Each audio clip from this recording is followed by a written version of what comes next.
विद्यार्थी मित्र नमस्कार. द्वितीय वर्ष वाणिज्य व्यावसायिक अर्थशास्त्र. आज दिनांक आहे 23 जानेवारी 2025. आज आपण पैशाच्या मागणी संदर्भात जे दृष्टिकोन आहेत त्या दृष्टिकोना संदर्भात या ठिकाणी सनातनवादी जो काही दृष्टिकोन आहे त्या संदर्भात आपण अभ्यास केला.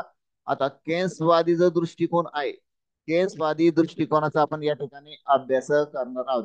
सर्व विद्यार्थ्यांना बऱ्यापैकी ऐकू येते का? ऐकू येते? तर विद्यार्थी मित्र पहा,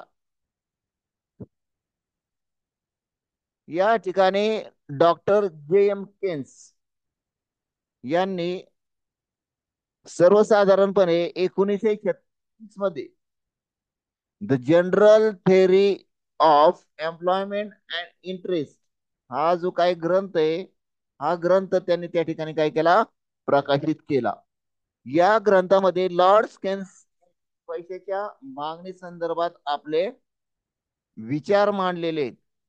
म्हणजे पैशाची मागणी समाजाकडून कोणत्या कारणास्तव होते, पैशाच्या मागणीचे हेतू कोणते आहेत, येते सर्वांच्या लक्षात? तर एकच minute.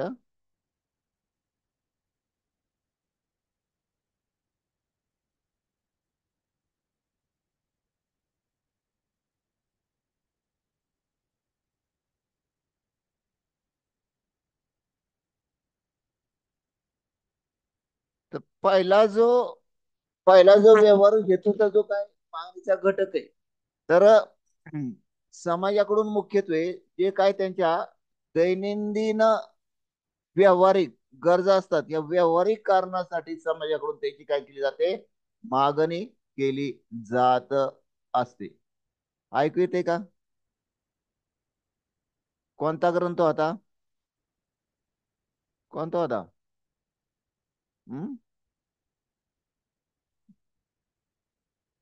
The general theory of the general theory of इथे दिलंय ना, the general theory of employment बरोबर आहे ना, इंटरेस्ट अँड मनी. तर ह्या ग्रंथामध्ये त्यांनी 1936 साली पैशाच्या मागणीबाबत काय आपले विचार त्या ठिकाणी स्पष्ट केले होते. त्यामधील पहिला जो आहे तो कोणता आहे? व्यवहार हेतू. व्यवहार हेतू, समाजामध्ये लोक पैसे खर्च करतात का? येस किंवा नाही? कोण कोण कोणकोणते असे व्यवहार हेतू आहेत? हा,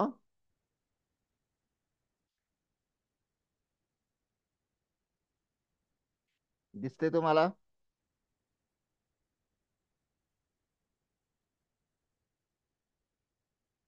ठीक आहे, इथं बऱ्यापैकी दिसत असेल. तर मित्रांनो पहा, समाजाकडून दैनंदिन व्यवहार पूर्ण करण्यासाठी पैशाची मागणी होत असते आणि त्याच व्यवहारास हेतू असे म्हटले जाते. आता समाजातील प्रत्येक घटक हा जीवन जगत असतो.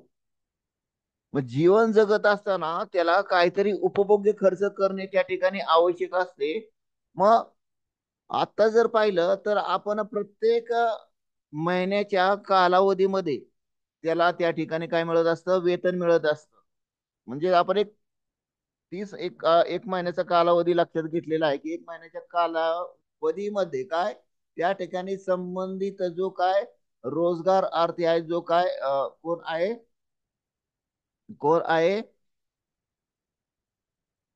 कोण आहे रोजगारार्थी? म्हणजे कोण? जो मजूर असेल, कंपनीमध्ये काम करणारा एखादा अ, अ, व्यक्ती असेल किंवा अधिकारी असतील, तर त्यांना त्या ठिकाणी वेतन मिळत जातं. तर हे वेतन त्यांना विशिष्ट कालावधी दिलं जातं. मग त्या वेतनामधील काही भाग हा व्यवहार हेतूसाठी त्या ठिकाणी खर्च केला जातो. म्हणजेच काय, त्या संबंधी व्यक्तीच्या दैनंदिन गरजा भागवण्यासाठी हा व्यवहार हेतू त्या ठिकाणी कारणीभूत ठरतो. काही काही कामगारांना महिन्याच्या अंतिम तारखेस वेतन मिळतं, तर काही कामगारांना काय आठवड्याच्या, वर्षाची किंवा रोजच्या उत्पन्नातून या बाबींवर त्यांना त्या ठिकाणी खर्च करावा लागतो. एकदा उत्पन्न मिळाल्यावर पुढील उत्पन्न मिळेपर्यंत खर्च करण्यासाठी किंवा रोख स्वरूपाचा पैसा जवळ त्यांना त्या ठिकाणी बाळगावा लागतो. अशा पद्धतीने पैशाचे रोखीने स्वतःजवळ ठेवण्याची ही क्षमता व्यक्ती परत्वे वेगवेगळी असते. आलं का लक्षात? आता व्यवहार हेतूसाठी लोक काय करतात? रोख पैशाची मागणी करतात. म्हणजे काय? म्हणजेच काय, रोख पैसा जवळ ठेवण्याची त्यांची प्रवृत्ती असते. अगदी तुमच्याकडे सुद्धा सुद्धा काय ना काहीतरी 10-20 रुपये पैसे असतात. म्हणजे तुम्ही घरातनं सकाळी निघाला, बरोबर आहे ना, एसटीच्या प्रवासासाठी तुम्हाला तिकीट काढण्यासाठी त्या ठिकाणी रोख पैसे आवश्यक असतात. तुम्हाला काय एखादी पेन्सिल घ्यायचं असेल, पेन घ्यायचा असेल किंवा वही घ्यायची असेल, नोटबुक घ्यायची असेल, तर याच्यासाठी म्हणजे हा झाला विद्यार्थ्याचा व्यवहारिक हेतू, की त्या ठिकाणी त्याच्याकडे असलेल्या रोख पैशातून तो काय करू शकतो? तो तो घेऊ शकतो. सर, आपण समग्र दृष्टीवर विचार केला तर या ठिकाणी पैसे रोखणे स्वतःवर जवळ ठेवण्याची ही जी काय व्यक्ती परत्वेची काही क्षमता आहे, जी सवय आहे, ही काही विशिष्ट घटकांवर अवलंबून असते. यामध्ये उत्पन्नाचे प्रमाण. ठीक आहे ना? तुम्हाला काही 4 प्रश्न शेवट अंतिम हे लेक्चर झाल्यानंतर विचारणार आहे, त्यामुळं गांभीर्याने लक्ष द्या. कोणता घटक पहिला? हा, व्यक्ती स्वतः जवळ व्यवहार हेतूने रोख पैसे जवळतो, परंतु या व्यवहार हेतूसाठी रोख पैसे जवळ ठेवण्यासाठी कोणता घटक पहिला कारणीभूत आहे? उत्पन्नाचे प्रमाण. बरोबर आहे ना? जर त्याचं उत्पन्न जास्त असेल तर तो पैसा जास्त ठेवेल. हा, त्याच प्रमाणात तो बचत पण करू शकतो. दुसरा जो आहे उत्पन्न प्राप्तीचा काळ, आणि तिसरा जो काय घटक आहे, पैसे वितरण करण्याची पद्धती. आता पहा, वरील 3 कारणाने समाजाची रोखीने पैसा जवळ बाळगण्याची क्षमता वेगवेगळी असते. आता कमी उत्पन्न असणाऱ्या व्यक्तीकडून कमी रोख रक्कम जवळ बाळगली जाईल. त्याचप्रमाणे श्रीमंत व्यक्तीकडून, ठीक आहे ना, जास्त रक्कम रोख स्वरूपात त्या ठिकाणी बाळगली जाईल. असे किंमत पातळीतील बदलाचा रोख शिल्लकीचं बाळगण्याच्या क्षमतेवर मित्रांनो काय होत असतो? त्या ठिकाणी परिणाम होत असतो. आता किंमत पातळी जास्त असेल तर जास्त रोख रोख पैसा जवळ बाळगावा लागेल. या उलट किंमत पातळी कमी असेल तर त्या पातळीला किंमत पातळीला कमी रोख काय रक्कम स्वतःवर त्या ठिकाणी बाळगावी लागेल. आता केस काय म्हणतात? व्यवहार मागणीसाठी रोख रक्कम बाळगण्याची क्षमता फक्त उत्पन्नावर अवलंबून असते. या मागणीवर व्याजदराचा काय होत नाही? फारसा प्रभाव पडत नाही. मात्र काही अनुभवावरून असे सिद्ध झालेले आहे की व्याजदराचाही अशा रोख रकमेच्या मागणीवर प्रभाव पडतो. आता आपण बघा, रिझर्व्ह बँक काय करते? रिझर्व्ह बँक काय करत असते? बँक रेट पॉलिसी इम्प्लिमेंट करत असते. रिझर्व्ह बँक ज्या दराने व्यापारी बँकांना काय देते? कर्ज देते. त्या दराला काय म्हणतो आपण? बँक रेट असं म्हणतो. मग रिझर्व्ह बँकेचा जो काय रेट आहे, कशाचा? बँक रेट, तो वाढवला तर काय होईल? लोक लोक व्यापारी बँकांकडून कर्ज घेण्याचं प्रमाण कमी होईल. त्यामुळे लोक काय करतील? रोखता जास्त बाळगणार नाही. तर मित्रांनो, हा जो काय केनचा जो दृष्टिकोन आहे केन्स यांचा, या ठिकाणी आपल्याला आता व्यवहारामध्ये सुद्धा त्या ठिकाणी दिसून येतो. आता दुसरा जो मुद्दा आहे तो दक्षता किंवा खबरदारीचा हेतू. बरोबर आहे ना? दक्षता किंवा खबरदारीचा हेतू इथं दिसतोय तुम्हाला, ठीक आहे ना? दिसतंय का? दिसतंय का? ठीक आहे. आता हा जो हेतू आहे, आता दक्षता बघा, मनुष्य प्राणी हा काय आहे? जिवंत प्राणी आहे. बरोबर आहे ना? त्याला भूक लागते, त्याप्रमाणे तो म्हणजे ज्या ज्या काय पायाभूत सुविधा आहेत त्याच्यासाठी तो पैसे तिथं खर्च करीत असतो. परंतु त्याला जर काही दक्षता आहे, जीवन जगत असताना भविष्यामध्ये त्याला काहीतरी गरज असते, की बाबा आपल्याला भविष्यामध्ये आपण एकदम आजारी पडलो, बरोबर आहे ना, भविष्यामध्ये आपल्याला आजारपणामुळे जर काही पैसेच नसतील किंवा अचानक काय झाला, ऍक्सिडेंट झाला, किंवा भविष्यामध्ये शिक्षण घ्यायचं आपल्याला, बरोबर आहे ना, या कारणास्तव काही दक्षतेचे हेतू हा जो वर्ग असतो, गरीब श्रीमंत, काय काय करत असतो? तो त्या ठिकाणी काय करीत असतो? पैसे स्वतःजवळ ठेवत असतो. म्हणजे पैसे बाळगण्याची सवय लक्षात घेता काय भविष्यामध्ये काय भविष्यामध्ये ज्या काय आहेत, ज्या काय आहेत अनपेक्षित ज्या काही घटना आहेत, त्या अनपेक्षित घटनांना तोंड देण्यासाठी या ठिकाणी पैसे जवळ बाळगणे आवश्यक असते. मग त्यामुळे लोकांकडून रोख पैशाला त्या ठिकाणी काय असते, मागणी असते. दक्षता किंवा खबरदारी म्हणून किती पैशाची मागणी केली जाईल, व्यक्तीचे दोन घटकांवर हे अवलंबत्व असते. मग त्याच्यामध्ये व्यक्तीची मानसिकता किंवा आर्थिक परिस्थिती. आता ठीक आहे, तुम्ही विद्यार्थी आहात, बरोबर आहे ना? हा, आता समजा, आता दक्षता हेतू जर, बरोबर आहे ना, तुम्ही काय केलं, जीवन विमा हा मार्ग निवडला, बरोबर आहे ना? येते का लक्षात? येस किंवा नो म्हणा की, तुम्ही माझ्यासमोर आहे. हा, कोणी कोणी पॉलिसी उतरलेली, तर तुम्ही पॉलिसी का उतरता? हम्म? हा सुद्धा, पॉलिसी हा सुद्धा जीवन विमा निगम, LIC वगैरे, हा हा दक्षतेचाच हेतू आहे ना. तुम्ही भविष्यामध्ये तुमची पॉलिसी काय करून ठेवता, उतरून ठेवतात. की आई वडील आपल्या मनाची पॉलिसी उतरून ठेवतात का? हम्म? कारण भविष्यामध्ये काय जीवितहानी होत असेल, अपघात होत असेल, तर त्यावेळेला तुम्हाला ती पैसे तिथं तुमच्या इन्शुरन्स मधनं तो निधी तिथं तुम्हाला मित्रांनो उपलब्ध होत असतो.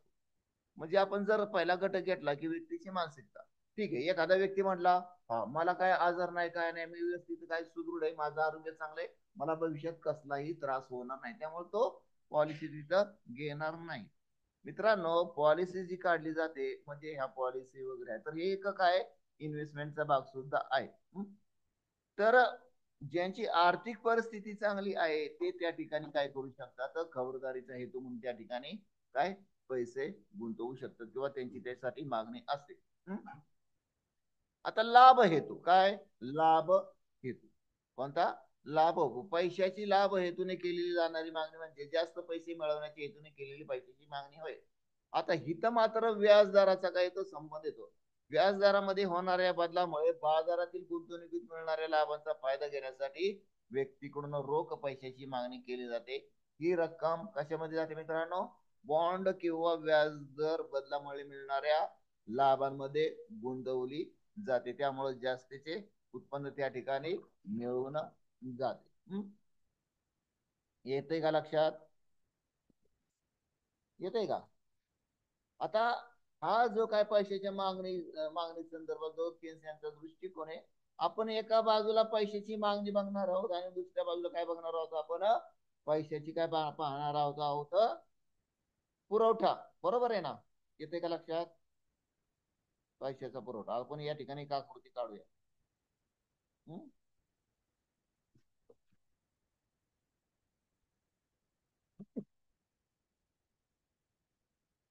पहा, आकृती काढायची आपल्याला. इन्सर्ट, इन्सर्ट शेप, शेप, किंवा परत जाऊयात, इन्सर्ट शेप.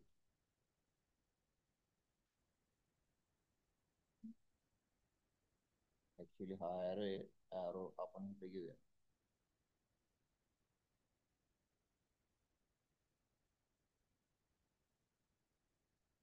आकृती बघा व्यवस्थित. हा,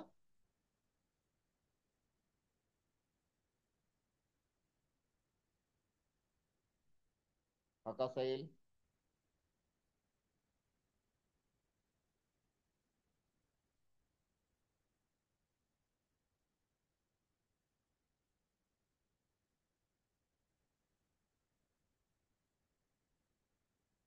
ठीक आहे. आता अजून एक आपल्याला घ्यायची रेषा, कॉपी पेस्ट, बरोबर आहे ना? तुम्हाला आता तुम्हाला काय विचारलं झाले बाबा, तुम्हाला एखादी PPT वगैरे तयार करायची, ठीक आहे ना? हा, PPT तयार करत असताना हे तुमच्याकडे काय डेटा अनालिसिस मित्रांनो स्किल असणं आवश्यक आहे, की ज्यामधून आपल्याला खूप काही गोष्टी कळतात. हा,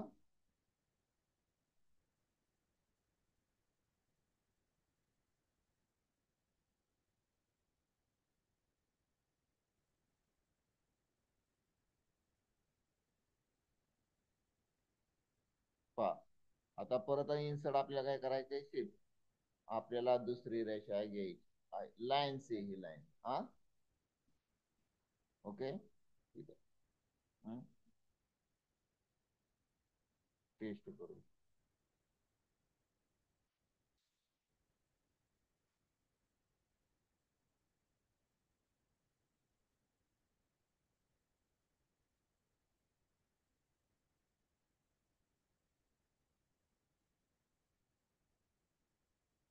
लेक्चर रेकॉर्ड होत आहे. सर्व विद्यार्थ्यांनी फळ्याकडे लक्ष द्या.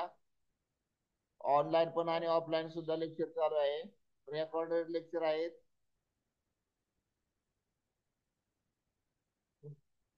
लेक्चर चालू आहे ना, नुसतं सांगतो. हा. ए दिसतंय का रे फळ्यावर तुम्हाला?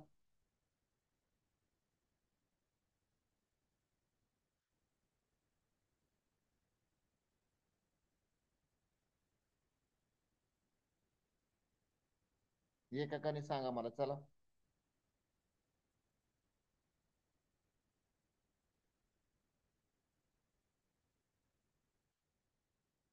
आता उभ्या अक्षरावर काय येईल?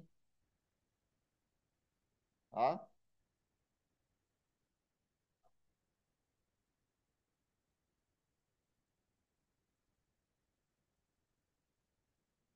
हे थोडस समजून घ्या, कारण इथं ह्या लाईनी टिकलेलं असं समजा. हं? पहा. तर हा आपण असा आज पुढे घेऊयात. ओके. हा इथं घेतला. हं? आता इथं काय आहे?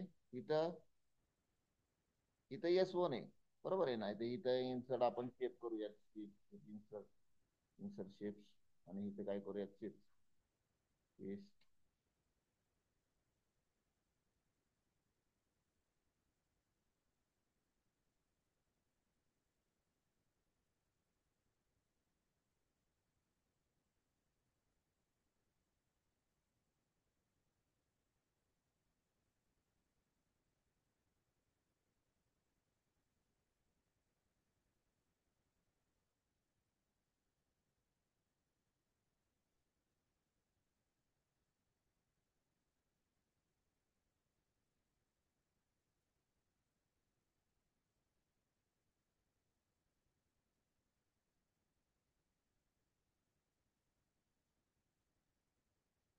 आता इथं काय आहे? यस यस वन आणि यस हे काय आहे?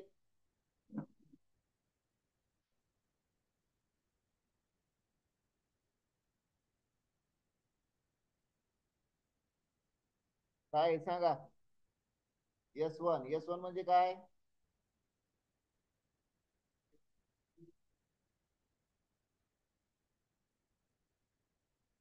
यस वन इथं यस टू यस थ्री.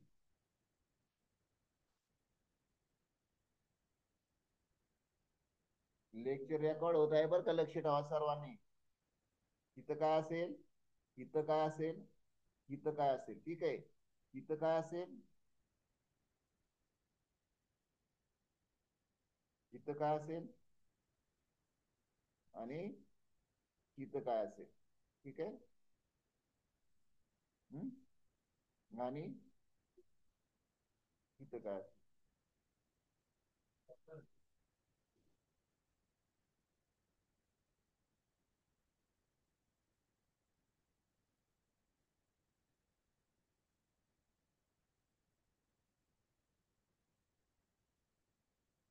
काय? व्याज दर काय इथं म्हणूयात? INTRE, interest rate. इकडे काय घेतलंय आपण उभ्या अक्षरावर? काय? हा.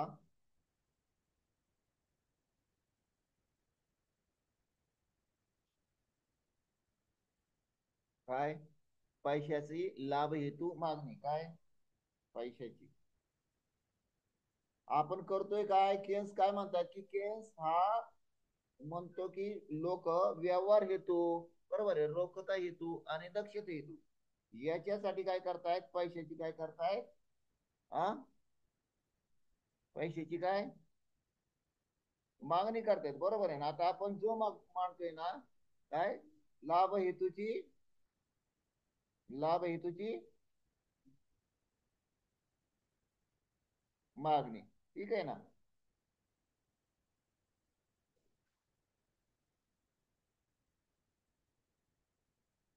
दिसतंय? आता इथं काय घेऊयात आपण? इथं टेक्स्ट ऍड करूया. इथं टेक्स्ट कुठला आहे?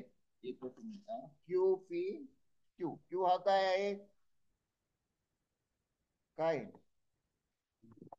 पी. नंतर इथं क्यू. ही क्वांटिटी कशाची आहे? कशाची क्वांटिटी? कुठला सप्लाय? सप्लाय कोण करते? पैशाची मागणी करते, पण सप्लाय कोण करतं? हा, किंगकडे डिमांड कर्व झाला. किंगकडे नाही यायला करायचं, सरळ घ्यायचं आपलं. ठीक आहे, तुम्ही बघा, लक्ष द्या तिथं. सेव्ह करून द्यायला लाईट जाईल.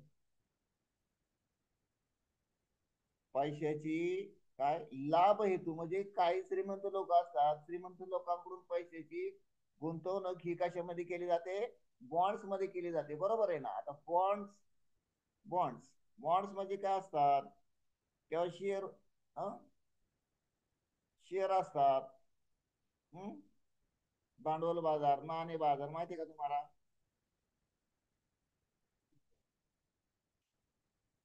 तर याच्यामध्ये पैसे काय केले जातात? गुंतविले जातात. हम्म? तर हे जर त्याचं प्रमाण आहे.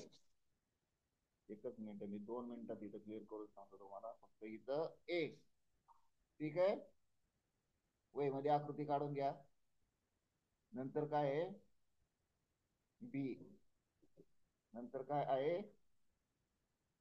सी. ठीक आहे. हा कोणता अक्ष आहे?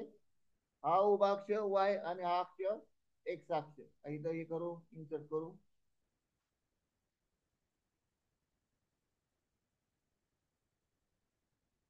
ए बी सी. हा ए बी.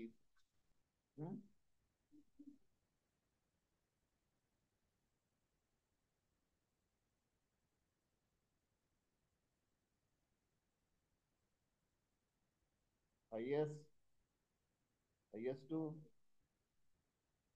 हा, ठीक आहे. इथं नुसतं यस यस म्हणू आपण. इथं यस वन म्हणू आणि इथं यस टू म्हणूया. ठीक आहे. आणि ही जी काय आहे रेषा, ही कोणती आहे? L L.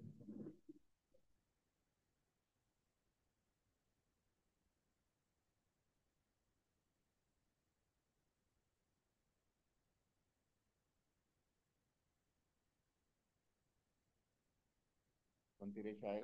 यल. आणि इथं यल.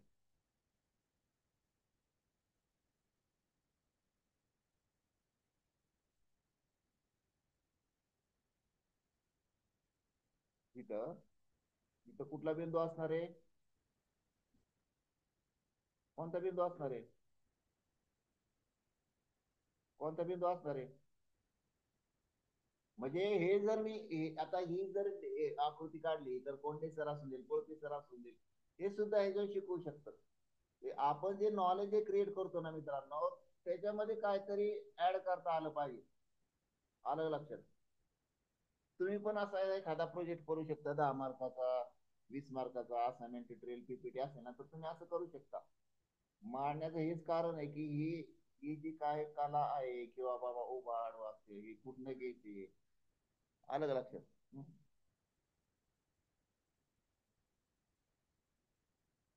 तर आर.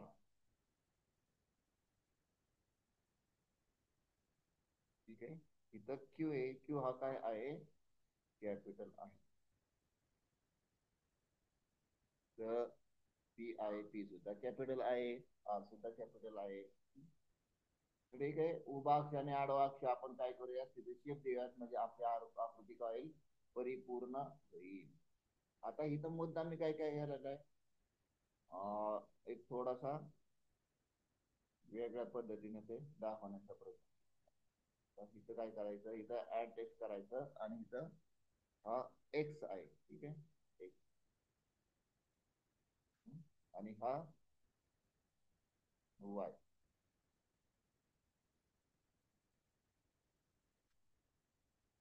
हा वाय आहे. तर पहा मित्रांनो, ही जी आकृती आहे, या आकृतीमध्ये असं सांगितलंय की बाबा, कुणी सांगितलं? केनने सांगितलं. केन्स काय म्हणतायत की लोक एका बाजूला रोख पैशाची मागणी करतायत, एका बाजूला दक्षतेचा हेतू म्हणून ठेवतायत. तर काही समाजातील श्रीमंत लोक काय लाभ हेतू काय लाभ आहे, तो लाभ मिळवण्यासाठी. बरोबर. आता म्हणजे त्यांच्याकडे पैसे काय असणार, जास्त असणार. असं गृहीत धरता येईल की त्यांचं उत्पन्नाचं स्रोत काय आहे, प्रबळ आहे. हम्म? पहा, आता आकृतीमध्ये आपण बघा, आकृती लक्ष द्या इकडं. आकृतीमध्ये आपण ओ वाय अक्षावर काय मोजलं आहे, काय मोजले, इंटरेस्ट रेट, व्याजदर मोजलेला आहे. आणि पैशाची लाभ हेतू मागणी या ठिकाणी काय ओ एक्स अक्षावर दाखवलेली आहे. हा कुठे, हा ओ एक्स एक्स, बरोबर आहे. हा व्हर्टिकल आणि हा कुठला, हॉरिझॉन्टल. ठीक आहे. हा हा जो वक्र दिसतोय बघा तुम्हाला, हा दिसतोय का, हा यल. आपण त्याला थोडस वेगळं करूयात, हा यल. ठीक आहे, काय दिसणार, यल दिसतंय. हा यल यल हा काय आहे, हा कुठला वक्र आहे. आपण उभ्या अक्षावर, आडव्या अक्षावर सरळ रेषा केल्या, त्यावेळी काय केलं आपण, डावीकडून उजवीकडे उतरत जाणारा एक वक्र काढला. त्याला काय म्हणतो आपण, रोखता पसंती वक्र. यल म्हणजे काय, लिक्विडिटी. यल यल हा काय झाला, रोखता पसंती वक्र. तो कुठं जातोय मित्रांनो, तो डावीकडून उजवीकडे उतरत आहे. म्हणजे काय आहे, उतरत आहे. या बाजूला उतरत आहे, इकडून इकडे काय झालेली ही ही पैशाची लाभ हेतूची मागणी काय उतरत आहे, म्हणजे उतरताना ती वाढत आहे. ठीक आहे ना, हे लक्षात ठेवा. आता आकृतीत काय स्पष्ट होते की जेव्हा व्याज दर ओ ए, बरोबर आहे ना, ओ ए दिसतंय का इथं, ओ ए, ओ ए, हा काय आहे, व्याज दर आहे. ठीक आहे ना, काय आहे तुम्ही बोला. इथं कोण आहे, ओपो कोण आहे, ओपो उत्तर द्यायला पाहिजे ना. हा काय आहे, व्याज दर आहे. आता ओ एवढा कमी आता होतो बा काय, आता जेवढा जेवढा व्याज दर, कुठला,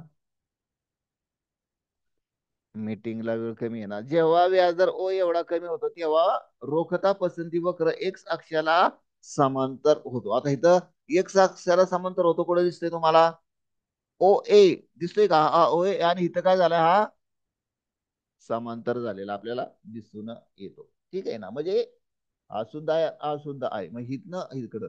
ठीक आहे, पुढे जाय तुम्हाला समजेल ते. आता हिथं ओए कमी होत गेला तेव्हा रोखता पसंती एक अक्षाला काय झाला मित्रांनो, समांतर होऊन पुढे गेलेला आपल्याला दिसून येतो. आता म्हणजेच काय की त्या ठिकाणी सर्वच्या सर्व रक्कम रोख स्वरूपात जवळ बाळगली जाते व अर्थव्यवस्थेला रोखता पासळती, रोखता काय सापळा त्या ठिकाणी, अर्थव्यवस्थेचा रोखता सापळा त्या ठिकाणी निर्माण होतो. आता ही जी काय हॉरिझॉन्टल पी क्यू आर आहेत बिंदू, बरोबर आहे ना. हा, या ठिकाणी एवढी मागणी होती पैशाला, म्हणजे पैशाला मागणी कशासाठी केली जाते, लाभ हेतू, म्हणजे कशामध्ये, बॉन्ड्स, बरोबर आहे ना, डिबेंचर्स, भाग ह्याच्यामध्ये गुंतवण्यासाठी ही श्रीमंत लोक काय करतात, ह्याची मागणी करतात. मग ही पहिल्यांदा एवढी ती एवढी केली, एवढी केली, ते नुसते पाडत मग असं पुढं वाढत झालं. मग रोखता म्हणजे त्यांनी सगळा पैसा कशासाठी गुंतवला, याच्यासाठी गुंतवला. कुठला एकच आपण फक्त श्रीमंत वर्ग लक्षात घेतोय. ठीक आहे ना, मग या ठिकाणी मित्रांनो काय झाला, हा रोखता काय झाला, बोला तुम्ही, हा रोखता पसंती सापळा त्या ठिकाणी तो आपल्याला तयार झालेला दिसून येतो. आता आकृतीमध्ये बघा, काय आकृतीमध्ये एस टू हा बिंदू आहे. या एस टू बिंदू पासून काय येईल, हा वक्र एक अक्षाला समांतर झाल्याने अर्थव्यवस्थेत कमी व्याजदरामुळे लोकांकडून सर्वचे सर्व पैसा रोख स्वरूपात बाळगला जातो. दिसतोय का तुम्हाला, हायएस्ट बिंदू, बरोबर आहे ना. हा, आता या ठिकाणी काय झालंय, जो व्याज दर आहे, पान इकडं क्यू ए हा काय आहे बाळांनो, हा व्याज दर आहे. व्याज दर इकडं बी सी, ए पासून बी पर्यंत, बी पासून सी पर्यंत हा काय होत आहे, वाढत आहे. परंतु आपण ओ ए या बिंदूचा जर विचार केला तर या ठिकाणी एस टू बिंदू आहे, या ठिकाणी व्याज दर काय आहे, कमी आहे. मग या ठिकाणी होतं काय की कमी व्याज दर असेल तेव्हा काय करतात काय